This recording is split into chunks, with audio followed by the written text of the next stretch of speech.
Welcome to another episode of Policy Talks. Today we have Mr. Harish Mehta, one of the founders of Nasscom and a veteran IT stalwart who's written an interesting book called The Maverick Effect. Welcome, Mr. Mehta, to Policy Talks. Thank you, Yatish. Yeah. My first question, of course, to you is about the book. What was the objective of writing it and what impact does the book have now? See, when I'm going back to 3 years, where I do buy books and read books. That time when I used to buy the books of RBI governors, IAS officers, politicians, and being involved with Nasscom from beginning and seeing how the Nasscom has evolved and how the IT industry has changed and how India has changed. So I'm very proud of what everyone has done in this process. However, I didn't see any of that book giving any credit to our industry from that perspective. Like I would look at the index, is the word Nasscom there? No. Nasscom is, I'm surprised, Nasscom is not even listed anywhere. Forget about the contribution of what it has done. Similarly, when you talk about how India has changed and the contribution of technology industry. So there is an African proverb, Yatish, you may remember that if lions had historians, the tales of hunting would be different. So here, if we have not written the story of what we have done, we need to put our stake on the ground and then let the reader decide whether the claim that we're making is right or not. So that drove me to write the book about the story of how IT industry changed. And it again, like say Dr. Sumantra Ghosal used to say that 1,000 years of downward spiral of India was arrested by IT industry of India. And Nasscom was the Sutradhar driving it. So that I use as a theme in my book. In terms of outcome today, fantastic response. I think I was expecting, frankly, number of challenges to come from different sources. So far hasn't come. So I'm sure someday somebody would come up and raise objections to the claim that I'm making. And if not, I'll be very happy in terms of that means the effort that we all have put in. So I'm not an author. I'm not an economist. I'm not an historian. So I had to put a team together to bring in different aspects in the book. So like any economist can challenge the data and the numbers I put in the book, because they may also validated by another set of economists. So it would be fun to see if there is somebody challenges this. Okay, did we create a new middle class or not? Argument said. And so, So that's it. So I'm very happy so far. Very good response. And yet to this was very important. It had to be written. And I have been contemplating writing about my history of Nasscom, at least since the early 90s. But maybe someday when it deserves to be written. More importantly, one of the roles that Nasscom played, one was, of course, representing the industry. And it did that quite remarkably, particularly in the early 90s. When some of these technologies companies had exited India in the late 70s and early 80s, and they wanted to come back. I remember IBM and some of the other companies wanted to set up a back office. What was the role that Nasscom played in that period to allow them to come in as competitors to Indian IT industry? Very interesting question. See, what happened was we were providing services to this, let's say, Fortune 500, low-end services. But we had some of the best engineers deployed in doing this work. So when the customers saw the work our people were doing, were really impressed. So my God, what takes our engineer, let's say, 1 month, these guys are doing it in 1 week. And not asking many questions that they understood. And I mean, phenomenal performance by our engineers. So they said, why not we do? And of course, the lower cost was very attractive. There was a 15 times the labor arbitrage differential between the cost in USA and cost in India. So they say, why not we shift some of our back office operations to India? Now, these are very confidential operations, basically the internal operations, which third party cannot come in and manage it. So they say it can be owned 100% of this back office operations. So when the proposal came to us, we were a bit zapped. My God, what is this now? On the one side, so the global market was about, let's say, $500 billion. Yeah. But what was acceptable to us was only $10 billion because of so many roadblocks in the policies within India and also in the country that we want to offer our services to. So a lot of work to be done in all these areas for us. But we could see massive opportunity for us. Out of 500 billion, at least 100 billion is accessible, provided we have a pipe and we have Reserve Bank cleans up the money and allow us to set up subsidiaries. And so we have some hundreds of regulations sort of strangulating us. So we could see the huge potential for us. Now, to earn their respect and to earn their confidence, should we allow back office or not? That became a question. Yeah. And we were not sure, frankly, because all of us were afraid that if they come to India, they'll take away our people, best people. They'll pay double the salary. And you're basically inviting the competition inside. Exactly. So, and then we say, even our work, the work which we are doing, that they will do classified under the back office operation. So should we allow or not allow? But then on the other hand, some of us were very confident that market is so big, first of all. And we were not familiar with all the process, let's say, quality processes. The MNCs are way ahead of us in terms of setting infrastructure with the best practices, setting quality processes with the best practices. The HR practices are really outstanding in terms of many of us had worked in USA and we have seen that. And we're very proud of those practices, I would say. So we can learn a lot from them if they are in India. Yeah. And who knows, the market will expand overall in the process. But we were still not able to take a call on it.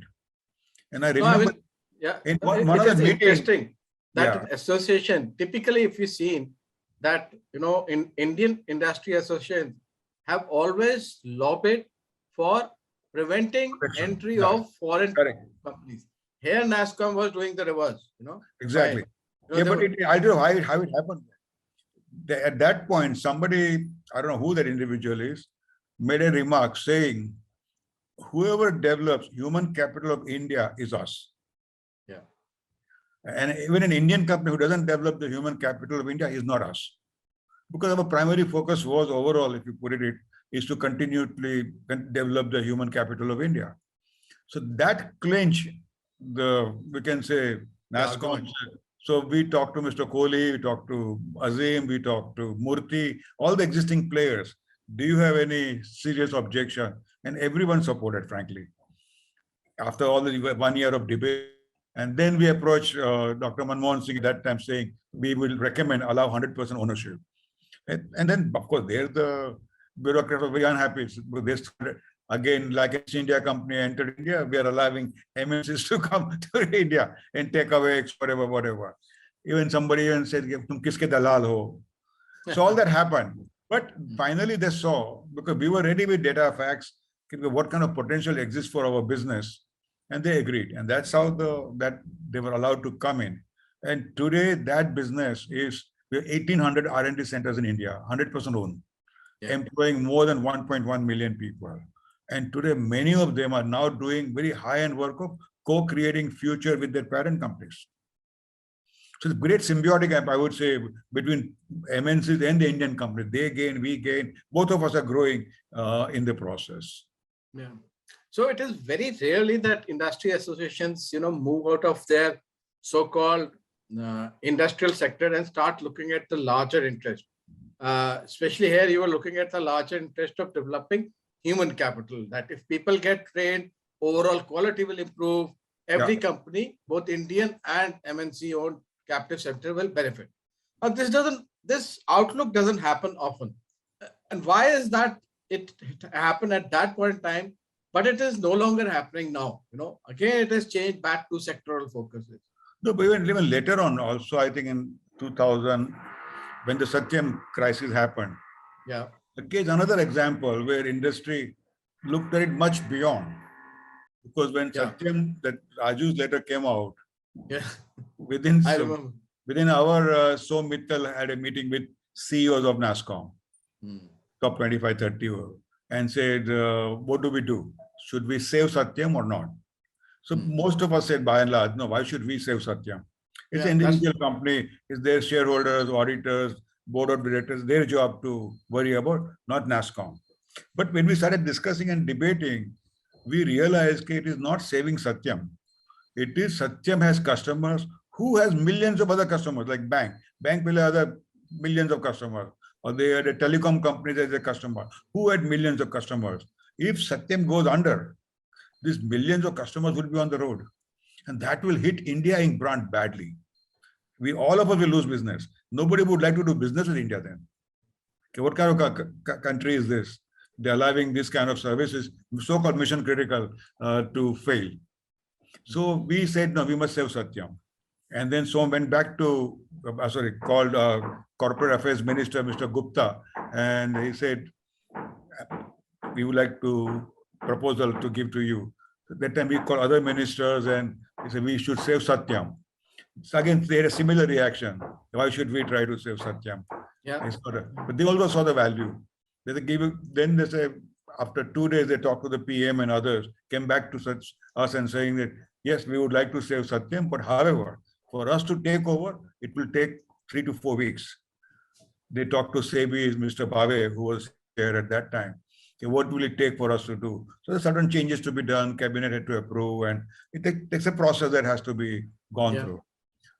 So you have to figure out a way to keep Satyam alive for a month. So he came back, some came back to us, all of us, and said, what do we do? So in that debate and discussion, we said, finally we agreed on saying that none of us will proactively recruit senior manager from Satyam for 30 days. And none of us will proactively go after Satyam's customer for the next 30 days. I know one of us, so what nonsense you guys are talking. This is a golden opportunity for me to double my sales now. I know some of these customers and I would like to grab them. But anyway, we don't know what happened in reality, in the real life. But for 1 month, the Satyam was sort of, in a sense, continued running. Of course, many people put in a lot of effort. And then the government took over and Kiran Karnik was selected to take over as a chairman of the Satyam. And of course, Deepak Parekh, Mr. Damodaran, they were all roped in as a directors. And they had to have put in a lot of effort to save Satyam. And that's how nowhere in the world industry has come forward and saved a company. So that's a unique characteristic of our industry. Yeah, it was a unique moment also that, and a company was saved by the intervention of the industry. Now, the same situation exists in startups now. There is a lot of startups are firing people. A lot of startups, by their very nature, it is expected that startups will fail. And there is a funding winter, as they say, which is coming. Funding is getting squeezed. And the whole environment is becoming tighter. And it is likely that a lot of startups will shut down because of lack of funding, not because of their business model being wrong. Second is that there is always this cloud of corporate governance, which is rising more and more frequently on startups. And there is no association which represents the interest of startups. I mean, like there are organizations like the Indus Entrepreneur, and there are other places where they can raise funding, but there is no organization like Nasscom which could maybe offer a safety net to the employees or set up some kind of best practices for corporate governance, which seems to be a cause of concern now. What is your view on this? First of all, they should read my book. Yes. So that will hopefully give them what happened historically.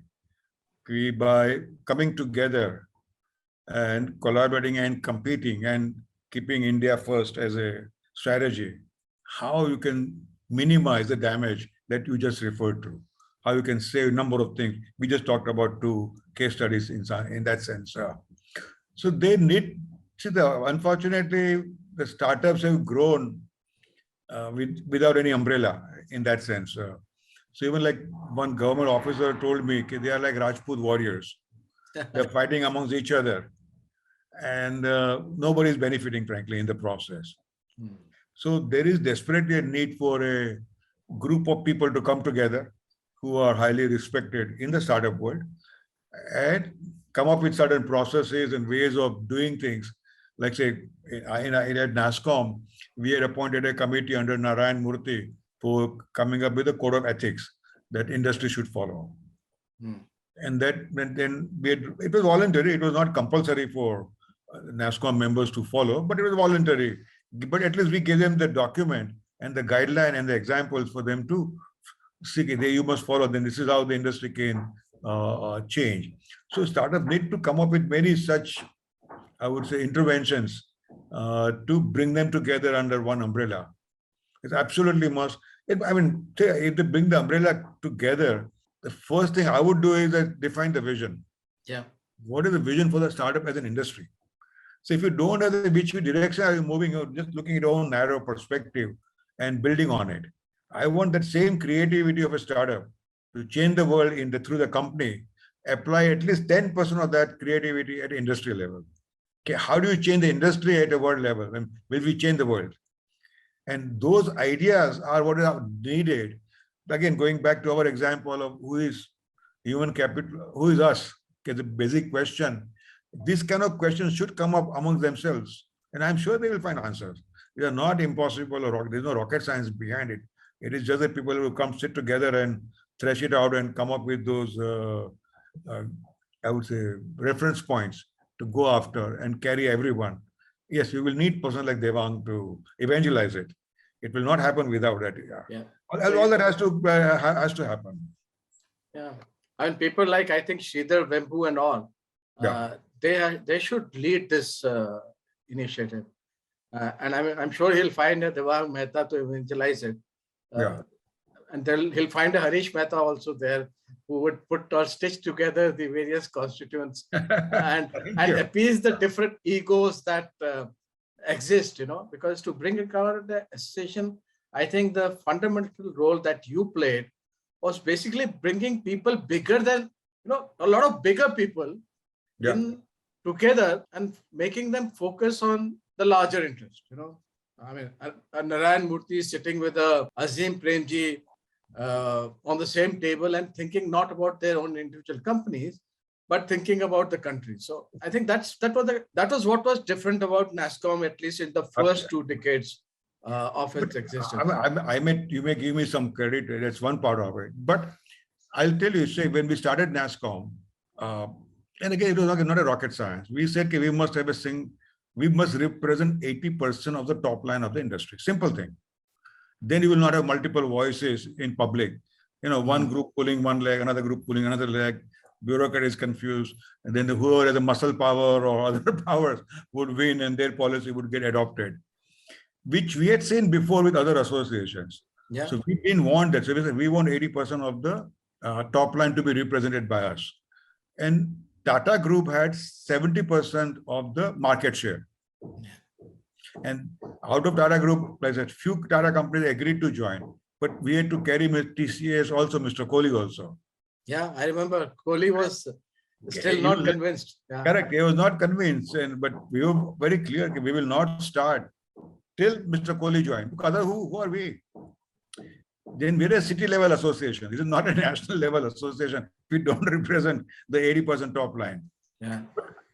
It is, you can say, Mr. Kohli agreeing to join a startup in a way. Yeah. And when he joined and he is present in a meeting, automatically 70% of the weight he represents, automatically everybody else starts thinking how he is thinking, and so all that helped to bring that, you can say, collaborate and compete. And when we allowed, let's say, MNCs to come in, they were so happy that here in the association they allowed us to enter the country. So they also started participating.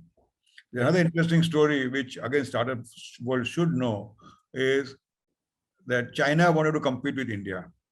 Yeah. Also become a global leader. Yeah. So they asked foresters to come up with a master plan to compete with, not only compete, but to build their own tech services industry. And John McCarthy, he told us this story. Now, whether the real thing, I don't know, but he told us, and we like it. And he said that he told them very clearly, you cannot compete with India till you create Nasscom Equivalent Association.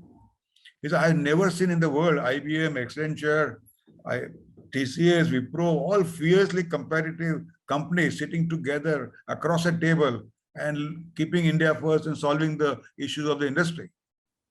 You need to replicate that model. Now just imagine the impact of assuming there's part truth in what John is saying. China didn't enter the game in a big way. Now, if startups have an equivalent association like Nasscom. But do you think, Harish bhai, startups think India first at this moment? They don't right now. But there's nothing wrong. But yeah, but they've been not told. I mean, they've not been mentored that way. Yeah. So right now they've been mentored to valuation as a focus. Yeah. Because they're driven by that. Not even value-based. I mean, what we call it. Yes. So valuation-based. That also has to change. I mean, all that. And so if that's the environment they are in, angels and the VCs and the other community, the press, media, they all talk about unicorn and valuation as a big thing. Naturally, they also tempted or become that's the way to go about. There has to be a counterforce to explain what, when, how. And we may not even know. You have to learn over the time. Like we didn't know, for example, when we went to Israel, we said we are very impressed by your startup world, because their market cap was as much as our market cap at that time. And the chief scientific officer of Israel said exactly the opposite. We are impressed by you guys. So we said, what have we done? He said, you guys have built global companies. Not a single Israeli company, we built a global company. You please teach us how to build a global company. Our Israelis see the valuation, they exit. Yeah. But that is not healthy for the country. Yeah. So, but you learn, we didn't know this, for example, as our major strength till someone told us from outside. Maybe for others knew it, but at least I didn't know, for example. So startups they will learn. I mean, they're very smart. They are so, I mean, I see them very fearless, imaginative, very enthusiastic entrepreneurs. It just then requires that spark to change the direction a bit. Another thing, during my interaction with Nasscom and the industry, one factor which was different for Nasscom was with the government was Nasscom built up a fair degree of trust, both with the politician and with the bureaucrat. Now we've seen that, typically the policymaker is distrustful of the industry in a sense that, they look at the industry as somebody to be controlled, managed, or used for squeezing tax out of, While from the starting period, Nasscom was able to create that trust. What was it Devang who managed to break that barrier of trust and distrust, or was it something else? I think number of factors, Frank. No, Devang definitely was a, what do you call, force of leader of Nasscom or the face of Nasscom. Yeah. So no question, he was the front doing it, managing it.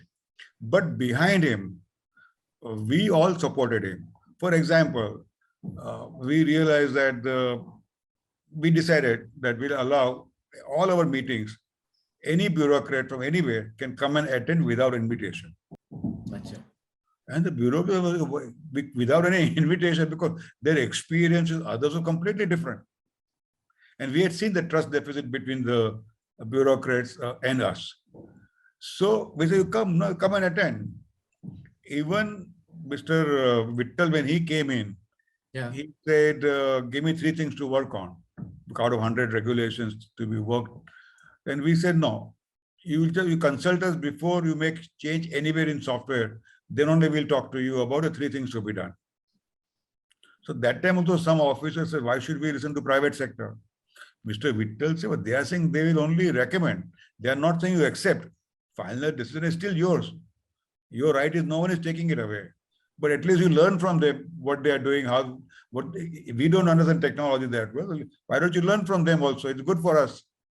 But that single decision of getting Mr. Vittal to accept paid a huge dividend. Yeah. For example, government wanted us to focus on software product game. We believe the focus should be on software services. Now, it was a major difference.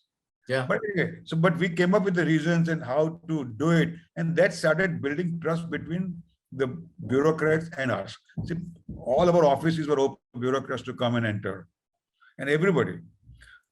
So they'll come and then we show them all kinds of these regulations, how they were hurting our growth and creating a lot of issues in terms of. Tell me another thing.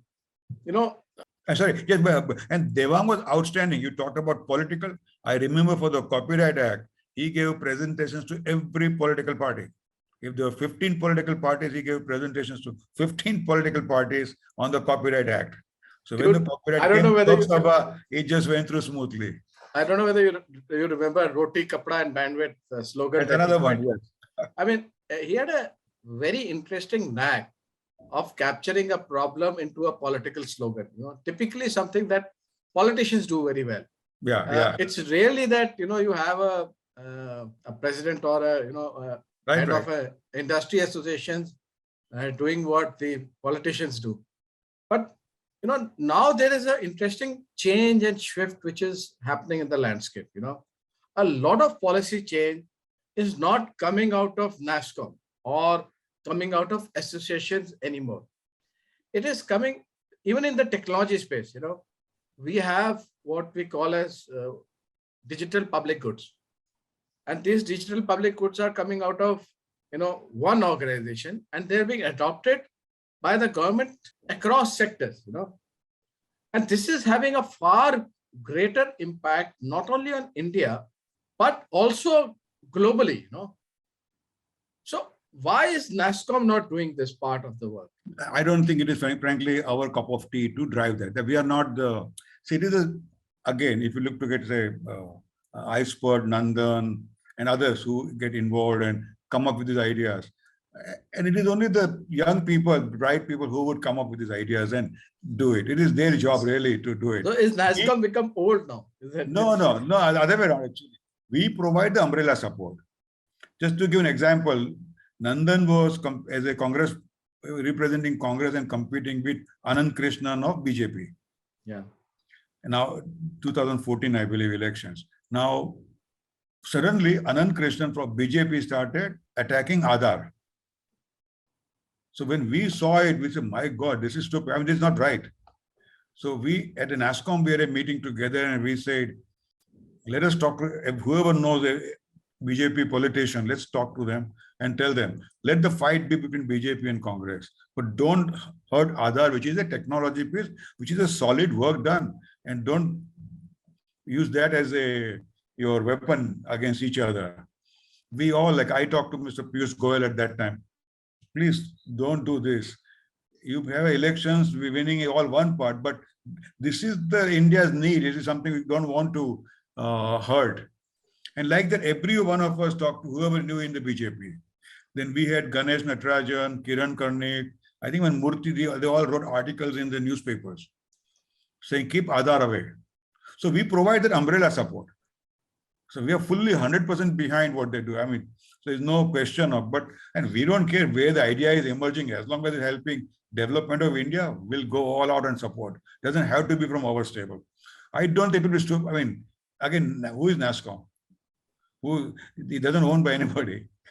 So it is still part of, it's a government owns it so public owns it in some way. So it doesn't matter. But I mean, like, it's also a question of leadership. I mean, like thought leadership. Okay. There are intransient problems which still ails the country, and some of those problems have technology solution. Like Aadhaar solved an identity problem or a identity problem with the technology stack. So there are other issues, like there is a healthcare problem of administrations of hospital, of CHC, PHC. Now, Nasscom would have played roles in those areas also, where Icepert or Nandan is not playing a role. In the larger, again, going by the premise that Nasscom is interested in putting India first and is still capable of leadership, or at least thought leadership. I don't agree. By the way, first of all, I'm not here to represent Nasscom. Okay. So as a founder of Nasscom, I'm here as an author of Maverick Effect talking to you. Because we should have Devjanis of the world to come and answer your these questions. But I see a lot of action, a lot of activity happening. within Nasscom, and a lot of work is happening. It may not be visible, but that's okay. That's part of the process. So, over the last final question, no more Nasscom. Over the last 3 odd decades, what is the change you've seen while dealing with policymakers or with people concerned with technology making policy? Is there any difference in the way they look at technologists and assertion, or is it the same?